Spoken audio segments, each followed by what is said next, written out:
एक शहर में प्लेटफॉर्म के किनारे माणिक भीख मांग रहा था। वो आने जाने वाले से हाथ जोड़कर भीख मांगता था।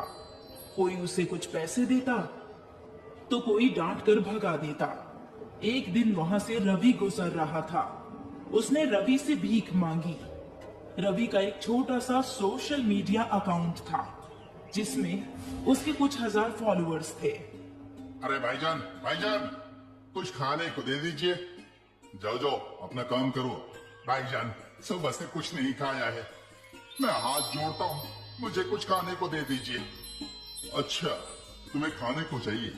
अगर आज मैं आपको खाने के लिए कुछ पैसे दे दूंगा तो कल आप फिर किसी से भीख मांगेंगे। इसके सिवा और मैं कर भी क्या सकता हूँ भाईजान? मैं तुम्हें एक तरकीब बताता हूँ, अगर तुम उस पर चलोगे तो तुम्हें भीख मांगने की जरूरत नहीं पड़ेगी। हाँ भाईजान, मैं जरूर आपकी बात मानूंगा।